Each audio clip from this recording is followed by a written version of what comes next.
चालुक्य वंश। Welcome to SK education. नाम है सुमित के एस पी। दोस्तों, अब तक हम जान चुके कि किस तरीके से जो संगम काल था उसमें कौन कौन से शासक हुए और उनका क्या क्या उन्होंने महत्वपूर्ण चीज़ों के बारे में हम समझ चुके हैं। दोस्तों, इसी बीच एक वंश चला था चालुक्य वंश। ये भी दोस्तों जैसे ही चेर वंश और पांड्य वंश और चोल वंश का ख़त्म होते हैं वैसे ही ये शासन शक्ति के रूप में उभरने लग जाते हैं। तो ये आ जाते हैं दोस्तों। और ये दोस्तों इनके बाद क्या, ये दोस्तों इनका हम समझाते हैं कि दोस्तों किस किस तरीके से उभरे थे। दोस्तों इनको कई तरह अलग अलग कहा जाता है। इनको वादामी चालुक्य, वातापी चालुक्य, क्योंकि उन्होंने दो दो राजधानियाँ बना ली थी। तो दोस्तों ध्यान से समझना, ये चीज़ हम ध्यान से समझते हैं। तो अब हम समझते हैं दोस्तों क्या था इसके अंदर। दोस्तों जब जैसे ही उन तीन वंशों का ख़त्म होने की कगार पे आ जाते हैं तो इससे में दोस्तों चालुक्य वंश उभरने लग जाता है। और जो इनके पूर्वज थे इनको कहा जाता है चालुक, और इसी के वंश के नाम पर ही इनका नाम चालुक्य पड़ा है। और इनका जो केंद्र बिंदु था लगभग बादामी और वातापी, इनको कहा जाता है दोस्तों, थी इनकी शाखाएं थी। यहाँ पर ही शासन करते थे। और जिनका जो सबसे पहला जो शासक था वो था दोस्तों जय सिंह। और इसने दोस्तों राष्ट्रकूटों और जो कंदम था ना, कंदम, जो वहाँ पे आपको पढ़ा दोस्तों, अभी मैं समझा दूंगा। जो कदम, जब हम बात करेंगे दोस्तों कदम वंश के बारे में, तो उनके साथ उसकी लड़ाई चलती थी। और फिर दोस्तों ये क्या करता है कि बादामी पर पूरा अधिकार कर लेता है। ये अपनी फिर उसको भी अपनी ओर मिला लेता है। तो ये यहाँ पे एक दुर्ग का निर्माण करवा देता है, किला दोस्तों, जिसके द्वारा दोस्तों अपना शासन पूरा का पूरा जमा लेता है। और दोस्तों इसके अंदर सबसे जो महान शासक आता है वो था दोस्तों पुलकेशिन द्वितीय। इसने दोस्तों क्या होता है कि अपने क्या करवाता था कि इसने लड़ाई अपनी जो मतलब दोस्तों गद्दी पाने के लिए अपने जो मंगलेश नाम का चाचा था उसको मरवा दिया और अपनी गद्दी पे बैठ गया पुलकेशिन द्वितीय। और जो राजा हर्षवर्धन थे ना, हम उसकी बात करें तो दोस्तों राजा हर्ष चोल साम्राज्य बहुत पुराना है दोस्तों। और पुलके जो चालुक्य वंश था वो हर्षवर्धन शासन काल में ही, और वाकाटक जो शासन काल चल रहा था उसी समय हर्षवर्धन शासन काल था। और फिर दोस्तों यहीं पर ही इसी की लड़ाई हुई थी हर्षवर्धन से, जब हर्षवर्धन हार जाते हैं। नर्मदा नदी के तो तट पर लड़ाई होती है ना, इसी में वो जो ऐहोल अभिलेख से पूरा का पूरा, और रवि कीर्ति के द्वारा, जो रवि कीर्ति के द्वारा लिखा गया है, और ऐहोल अभिलेख में सब कुछ पूरा पता चलता है कि हर्षवर्धन के ऊपर कैसे क्या क्या हुआ था। हाँ, हर्षवर्धन हार चुके थे। ये सब दोस्तों हम उसके अंदर हम समझ चुके थे। तो दोस्तों यहाँ पे समझने की यही दोस्तों इसके अंदर जो पुलकेशिन द्वितीय था वो किस तरीके से हर्षवर्धन को हरा देता है। और इसी प्रकार दोस्तों 636 ईस्वी के आसपास जब भारत में आक्रमण होने लग जाता है ना बंदरगाहों पर, यानी कि जो सी ए पोर्ट थे उनके पास अरबी लोग आने लग जाते हैं।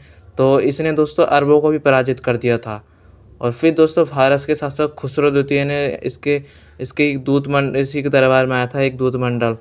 और दोस्तों इसी के शासनकाल में ही हुआनसांग यात्री जो था दोस्तों, बादामी बादामी जो वहाँ पे राजधानी है वहाँ पे ये आया था। वहाँ पे इसने कुछ दिन भी रहा था दोस्तों। तो दोस्तों इससे सिर्फ चालुक्य वंश से सिर्फ यही पूछा जाता है, पुलकेशिन द्वितीय के बारे में ही पूछा जाएगा। इसके बाद दोस्तों क्या आया था, जो पल्लव वंश था, पल्लव वंश, ये ज़्यादा महत्वपूर्ण है दोस्तों। ये भी दोस्तों सातवाहन वंश का जैसे ही ख़त्म होता है ना, तो उसी इलाके में पल्लव वंश का उदय हो जाता है। और ये भी इनको दोस्तों इनको कहा जाता है कि भारद्वाज गोत्र के थे, यानी कि पंडित थे। और ये दक्षिण भारत में रहते थे, इनको इसलिए बोला जाता है। और ये दोस्तों उनके सामंत थे जो सातवाहन थे। तो ये अपनी स्वतंत्रता पा लेते हैं उन लोगों से जो सातवाहन थे। इसके बाद दोस्तों क्या होता है कि इसमें जो प्रथम शासक रहता है वो था, और जो शिव स्कंद वर्मा, तो वो अपनी राजधानी बना लेता है कांची को। इसके बाद दोस्तों कुछ नहीं होता है, ये भी सिर्फ अपनी राजधानी बना लेता है, कुछ कर नहीं पाता। इसके बाद एक और शासक आता है जो दोस्तों इसको कहा जाता है दोस्तों विष्णुगुप्त। ये दोस्तों जो गुप्त था ना, समुद्रगुप्त, उसी के समय शासनकाल में ही शासन कर रहा था। ये जो पल्लव वंश था और जब गुप्त वंश था उसी के समय ही शासन कर रहा था, यानी कि दोस्तों पल्लव वंश पुराना है और चालुक्य वंश बाद का है। यहाँ से हम समझ सकते हैं दोस्तों। फिर दोस्तों इसके बाद यदि जब हम बात करें इसका पता कैसे चलता है, प्रयाग प्रशस्ति अभिलेख से पता चलता है कि समुद्रगुप्त ने इसको पराजित कर दिया था, जो पल्लव वंश था। फिर दोस्तों इसके बाद एक और शासक आता है सिंह विष्णु।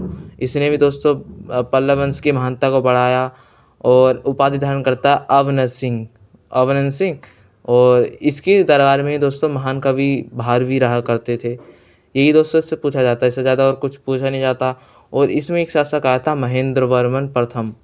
इसी ने दोस्तों क्या था, इसने क्या किया, सबसे ज़्यादा दोस्तों जो वहाँ के शासनकाल के लिए जो राजनीति है संस्कृति पर उस पर ज़्यादा ध्यान दिया था, उसको ज़्यादा बढ़ाया था। और इसने ही दोस्तों पुलकेशिन द्वितीय को हरा दिया था, जो चालुक्य वंश का शासक था। और इसने दोस्तों एक ग्रंथ की रचना की थी, मत विलास प्रहसन, इसकी रचना इसी ने ही की थी। इसके बाद दोस्तों धीरे धीरे इसका भी समापन होने लग जाता है। इस जो साम्राज्य था इसका दोस्तों जो सबसे शक्तिशाली जो शासक था दोस्तों वो था नरसिंह वर्मन। और इसके बाद इसी के शासनकाल में दोस्तों मैं जब बताया था कि